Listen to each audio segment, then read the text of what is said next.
You think we're gonna beat all these games? Nope.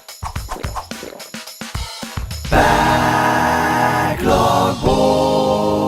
boys. No, probably not. Hello everyone, welcome to a special bonus episode of Banjo-Kazooie. Do not adjust your computer, you are not in a time warp. It is in fact the time that it actually is. It's just me today, no Vaughn. We're doing something special today. The Friday slot has been wide open for quite some time while we prepare an upcoming exciting adventure. And in the meantime, I thought it'd be cool to throw something in. So what I'm doing today is Stop and Swap. It is cut content, or semi-cut content, from Banjo-Kazooie and Banjo-Tooie. There was this technology where you were supposed to be able to turn on one game, pull out the cartridge, and stick in the other, and the N64 would figure out that you had done that, and it would basically transfer some data over that would allow you to unlock things in the second game by doing things in the first game. But they didn't end up using that technology because the N64 basically wasn't able to do it. But all the stuff in this game that was going to be used for it is still there. And you can still access it through cheat codes in the sandcastle. And, you know, there's no like hacking or Game Shark required, and you get these eggs. Listen to that special jingle. And there's like, look, there's dialogue boxes and everything. When we beat this game, you may remember that there was a cutscene on the beach with Mumbo, and he actually mentions this stuff and that you're gonna go find these items and use them in Banjo-Tooie. But you just can't access them. But they did put cheat codes in the game in the sandcastle that open the areas. So it's debatable how they were supposed to be accessed otherwise. And there's a lot of theories out there. And you guys can look this up if you guys have this game and you want to, you know, get these items. The reason I'm doing this is just because I love this game and I think it's neat that you can access them, even though they don't really do anything. But I'm looking for any excuse to play Banjo-Kazooie, and the idea of seeing something in the game that I've never seen before is pretty exciting. But yeah, you can look up these cheat codes and type them in for yourself. They're super long, they take forever, but it's pretty cool. So let's see, I have to visit a bunch of different areas. I decided not to show me unlocking all the things just because it takes forever. But basically there's one egg in most of the levels. There's 6 eggs, 9 levels. And then there's an ice key, which is probably the most infamous of the items because it's the one that you can actually see when you're playing the game. In Freezeezy Peak, there's that one area, somebody's house or something like, I think it's the walrus's house. You can see the ice key through this like window, and it looks like this mystical, magical item, but you just can't get to it. And there was lots of theories surrounding it until they eventually found this stuff. I'm gonna go to Gobi's Valley because I'm remembering where Gobi's Valley is inside Gruntilda's lair. I'm gonna have to refresh my memory. I'm gonna have to go to Rusty Bucket Bay, Click Clock Wood, Mad Monster Mansion, and Freezeezy Peak to get all these items. And I think one other area, what am I forgetting? There's 2 in Mad Monster Mansion. It's the only area that has 2. So I'll get those. But there's one here in Gobi's Valley. And some people might remember this location too, because there's just this random door that you can't open at all. And there's, you know, you probably spent hours going through the level trying to find like a switch or something, and there's just nothing there. So let's see, I think I can use these to get up there pretty quickly. But yeah, it's up on this cliffside up there, right there in the background. And you have to get up there to get all the notes in the level. But there's no way to get in the door. It's just a random door. But when you put in one of these codes, it opens up. So now we can fly over here. and go get the blue egg. Oh yeah, the magic carpet goes there too, that's right. But flying's cool. The main reason I'm making this, another reason I guess I should say, I'm making this video is because I'm testing out a new microphone stand, which is kind of neat. Makes it much more comfortable to sit in front of, and it doesn't block the room or the screen. That's 2 eggs! Let's see what he says. That's all he says. But yeah, this was like fully written into the game, and the only reason that most people don't know about it is because there's nothing calls for it. But once you collect one of the items, you can find them on your totals screen, I'm told. Let's see if they show up here. Yeah, so look, there it is, stop and swap. So it doesn't feel like some like hack, game-breaking, weird, glitchy type thing. Like it's in the game. They fully wrote it in. They just didn't account for the fact that by the time Banjo-Tooie came out, the technology was going to be unused. And I think it was largely due in part to the Nintendo 64 disk drive being a failure. I think that was going to be used for a lot of it, and there's like theories about Donkey Kong 64 and all this other stuff, but you guys can look that up on your own time if it interests you. But they basically what they did is they ended up creating a different way to get all of the stuff in Banjo-Tooie that you were going to unlock by doing this. They just made it unlockable through other means. And these items, these eggs, can actually be found in Banjo-Tooie as well. So it's pretty cool. Alright, we've got 2. Next up, I'm trying to think what I'm close to. What world I'm close to. I gotta go to Rusty Bucket Bay. I gotta go to Click Clock Wood.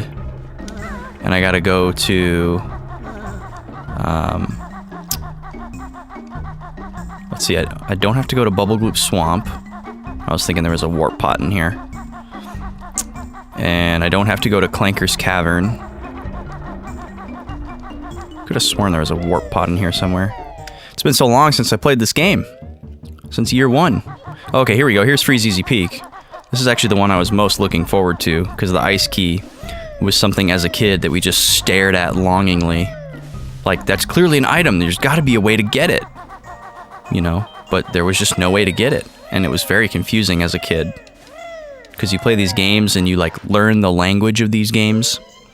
Where you, you know, you have you feel like you have a pretty good understanding of, like, what's something that's interactable and obtainable and what's not. And it very much looks like something that you should be able to get, but you just can't. So it confounded us as children. See if I can remember where the walrus's house is. Pretty sure it's up one of these slopes here. Miss me.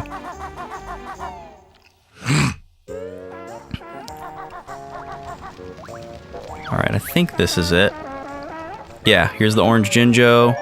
And normally there's just a wall of ice here. You can actually see where it's broken. Normally there's just a wall of ice right here, and this key is just teasing you. Ooh, double jingle! Cool, an enormous ice key. And I love that it's programmed into the game that there's no use for it, you know? So in case you, like, found these items before the second game even came out, you would just be like, okay, well, I guess it's for something. But it would have been really cool if they could have made that technology work. But I think it's even cooler, actually, that even though the technology doesn't work, you can still get the items, and that they're still in the game. Usually stuff that doesn't make it past the cutting room floor just is, like, the only way to get it in the game is with, like, hacking and, you know, digging through the code. Or did I go the wrong way? No, here it is. Alright, I'm pretty close to Mad Monster Mansion. And there's 2 eggs there. So we'll go get those next. And then that should just leave... yeah, that'll just leave Click Clock Wood and Rusty Bucket Bay. And then I will really have 100% in this game. If you're a stickler, you could say that this is part of 100%, but from like a speedrun standpoint or anything like that, it's definitely not. Oh, I gotta go this way. It's amazing how many times I've played this game, but I still, like, can't remember my way around. I wonder how many hours I played this game as a kid. This is like the game every day where we'd, like, show up at school and, like, talk about with our friends what we did in the game, like, the previous night. Like, oh, last night I was in Treasure Trove Cove and I was blah, blah, blah. And we'd, like, make up terrible cheats that didn't exist. That was probably mostly me doing that. Because I was terrible like that. Alright. And another cool thing about these is all the cheats that you put in to get the eggs and the key are rhymes that are kind of in the style of Gruntilda. Like, they seem like things that she would say. So that's kind of cool. And they're so long. You have to put in like a sentence in order to get these. So here's another... Let's kill this guy. So we can look around. There's a barrel here. All these barrels say 1881. And this is a reference to... I believe it's a reference to Project Dream. But normally this one's closed. But now it's not! And there's a blue egg. So yeah, this could be blowing your mind if you played this game as a kid. Like, seeing this game that you think you know, and then seeing all this stuff that's inaccessible. The Treasure Trove Cove one, that first one that we did, is honestly one of the coolest ones for me because there's actually like an entire like area of the game that you couldn't even get to before. That little island rises out of the sea. It's normally just like a little mound with a sign on it. So I guess they maybe kind of predicted that that would be the first one that most people would go to because it's where you put in the cheats. It's right across from there. I gotta find the toilet here. Can't remember which room the toilet is in. Oh, there's the jingle.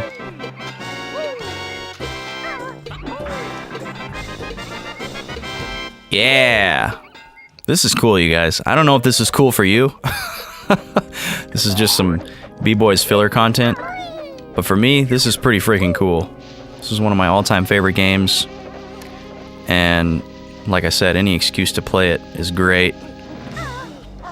And just any, like, cut content from games and beta stuff, like, all that really interests me. Because I love learning about development cycles and things like that. So this is right up my alley. We got 2 more things to collect, and then we'll be done.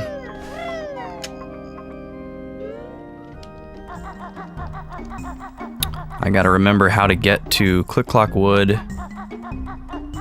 And, let's see, can I think if I go over here I can fly back and it's a little faster?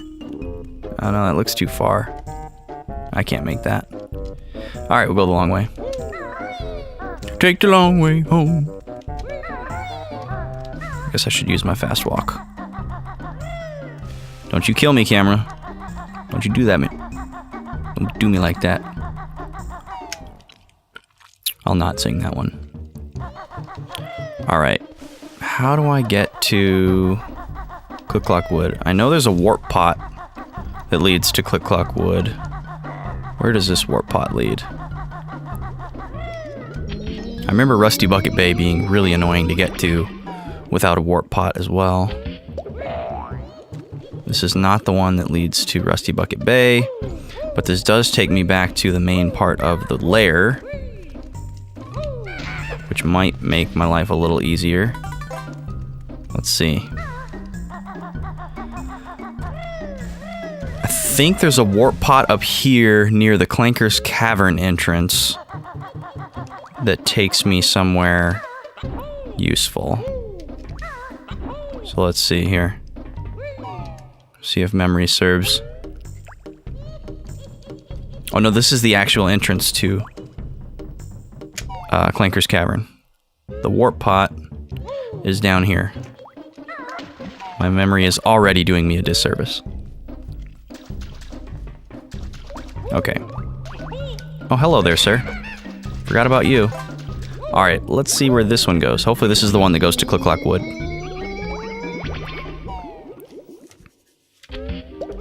Yes, alright, cool.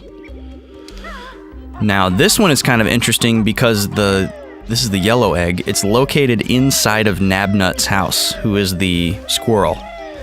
And as you know, you may know from Click-Clack Wood, there's the 4 different seasons that you can access the level in, and different things are accessible different seasons. And Nabnut's house is not open in all 4 of the seasons, so I'm hoping it's going to be open in spring, and I'm going to be able to get in there. I think spring will probably be my easiest time here, because it's pretty navigable from what I remember. Although summer might be better. I think summer has the fly pads, or no, autumn has the fly pads. But I can't remember if he's like already hibernating in autumn. Oh, jeez. This game. Or you know what? Let's try autumn. Because flying and not dealing with these birdies sounds great. What a cool idea for a level. Would definitely... I need to play Banjo-Tooie someday, and I need to play ukulele. So maybe I shouldn't say this until I have, but it'd be really cool. Oh, whoops, I did the wrong thing. It'd be really cool to see other games that use that kind of a technique where you visit a level in all these different phases or transformations, and only certain things are accessible in each one. I think it's really neat. You know, you have day-night cycles in a lot of games where that makes a difference, or just time of day in general makes a difference. I could have sworn there were fly pads in autumn. Alright, well, we're just gonna... No! No! Alright, whatever. There we go. Let's see if we can find... Well, I know I can climb this thing, which takes me up a pretty good ways. So let's start here.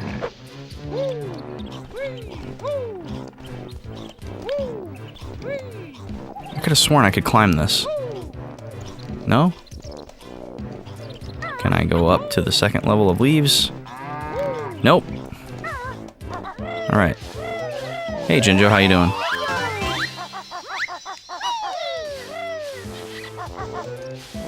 Alright. Screw you. How do I get higher?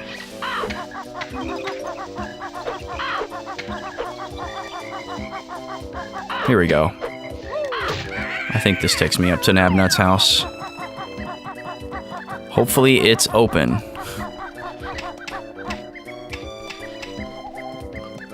Just gotta not get cheesed by these birds.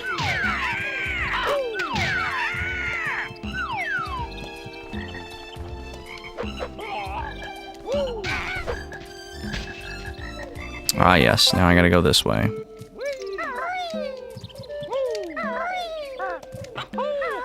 But as you may remember, when we played this game back in year 1, oh my god. Lots of things like that probably happened, and we got cheesed a lot. But we did a 100% run of this game because it's so good. We want to play it as much as possible. A lot of it was done off camera because we would like die, and then I would do I would like redo the level in between sessions or whatever. But the reason I bring that up is because now that we're getting these stop and swap items, it'll be like a true 100%. We got all the like extra stuff at the end after the furnace fun, where you'll notice we have the like red second health bar that you get if you got all the notes, and then there's like all the Cheeto locations, the cheat book guy who like gives you he gives you the what am I trying to say? Sandcastle cheats that you can use. It's really funny. There's cheats in this. There's a lot of cheats in this game. Okay, good. Nabnut's house is open. Let's get this egg and get the heck out of here. There's a lot of cheats in this game, and a lot of them are. Oh man. So I guess when you unlock this egg, it shows Nabnut in here with his like girlfriend or whatever it's supposed to be, and they're like sleeping in winter, hibernating. And I guess I should have known to come here in the winter. Oh, I landed in the thorns. But I didn't think I was going to be able to get in the winter, but I guess I can, and I should have known better. So I'm going to have to back out of here and come back in the winter time. See if I can remember where the heck the entrance is. I'm pretty sure it's the next one over. Please don't. Please don't. Okay. Fine. This land is your land.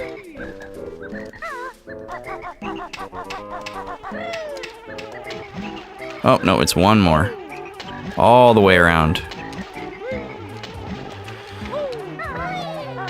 Well, that is a little faster, isn't it?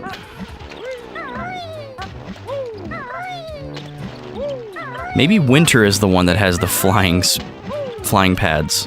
Wouldn't that be nice? We can get up there quickly. I didn't intend for this to be a super long video. I just kind of had the thought, well, I wanted to try out this mic stand, and I just happened to be doing this today.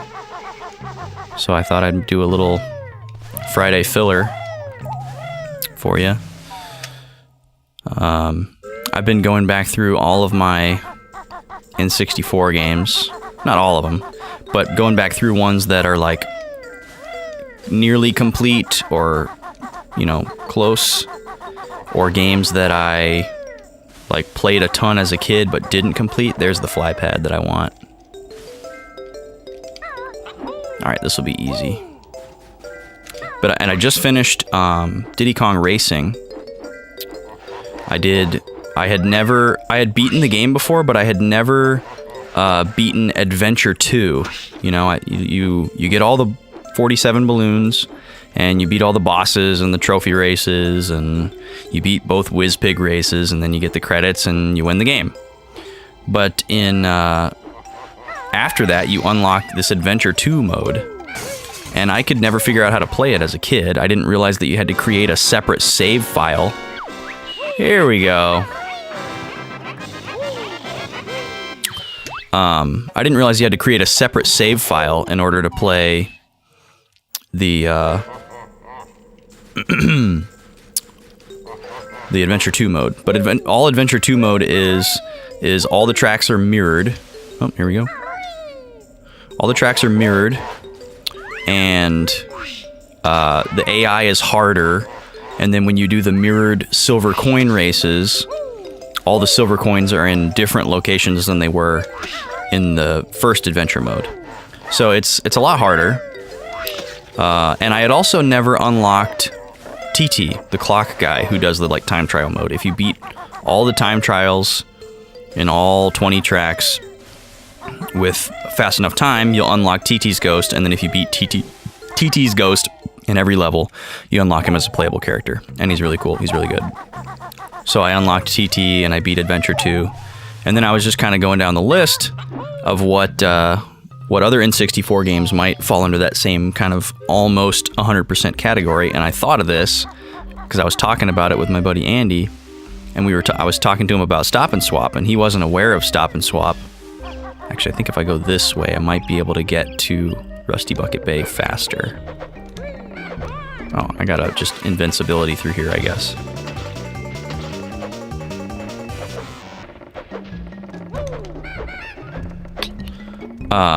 We were talking about Stop and Swop, and he found it really interesting. He's been playing... Yeah, okay, I was right. He's been playing Banjo... he's played Banjo-Tooie, and I haven't. So he's got me on that one.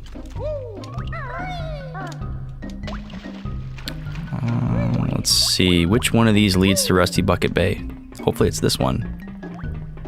There might be multiple ones that lead to that room. Oh, it's one of these water switches.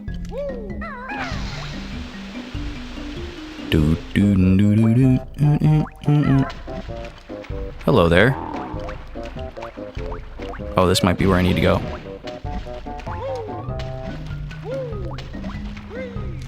Let's see. Ah, this is where I just came from. Dang it. Let's see, where else can I go? I think I need to swim to Rusty Bucket Bay. Oh, it's totally that one. We go way down. But yeah, let me know if you guys have played Banjo-Tooie or Banjo-Kazooie or Ukulele. No spoilers, please, but I'd love to hear your thoughts. I'd love to get motivated to get on those games. It's really hard for me to decide like what to play next when I finish a game. I kind of just have to arbitrarily pick or base it off of what I'm feeling at the time, because there's so many games in the backlog that I want to get to, and it's hard to decide. Alright, so I gotta figure out where the captain's cabin is. I guess it's probably in a pretty sensible location. It's probably near the center or the top. Can you not ledge grab in this game? No, you can't. Can I get on this? There we go. Little harmony for you there.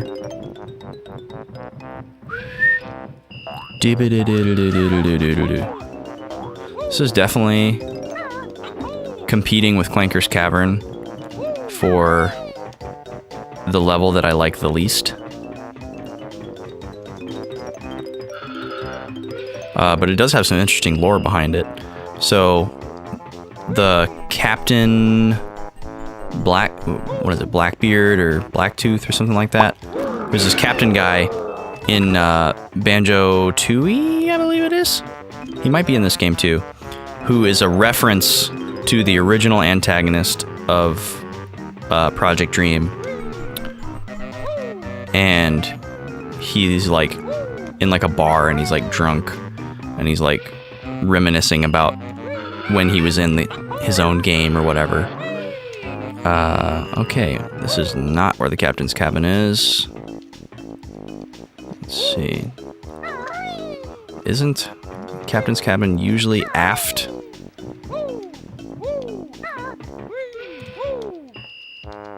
This is where the TNT box guy is.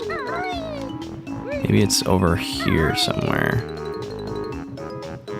But yeah, there's a theory that this was supposed to be his ship, and that he was gonna sail it.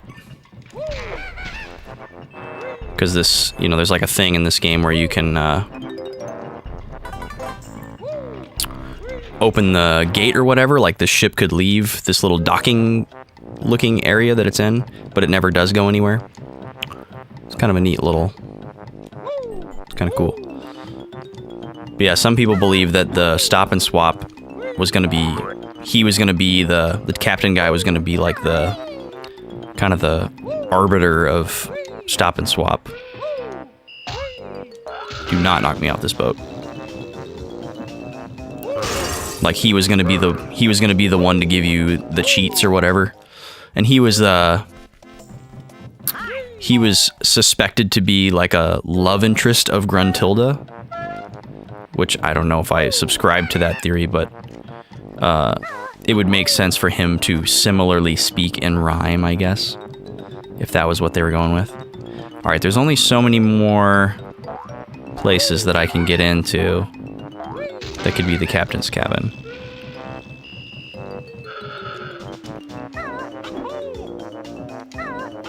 So let's try...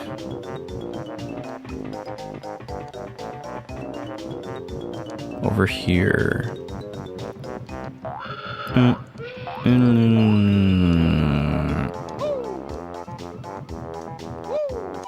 I don't think it's through one of these. Pretty sure it's a porthole. This is the kitchen. Come on.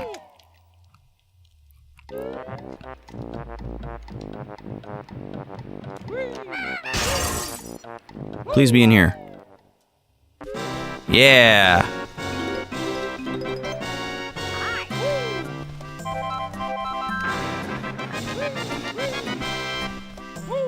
Down. It's cool. It has its own little music jingle and everything. Well, this is pretty much it now. I'm gonna go back to the hub world here because I don't like being in Rusty Bucket Bay. It makes me twinge. Makes me unsettled. Get up to the surface here. Find a nice place to stand. Oh, where does... See, this is the warp pot that I needed to find. I just can't remember where all these are in the lair. Where does this one go? Oh, wow. Went right by this one. Well, anyways, let's take a look here. So now we can go to the total screen. We can see that we got everything in the game. All the collectibles. Painstakingly sought out. And now we have stop and swap items. Hooray. Probably means absolutely nothing to you, but this is pretty cool for me. So, hopefully you got some mediocre levels of enjoyment out of this little bonus filler Friday, as I think I'm going to call it. And we will have our intended Friday programming coming to you very soon. Enjoy this in the meantime, and all of our other amazing crap that we do. And take care and stay well.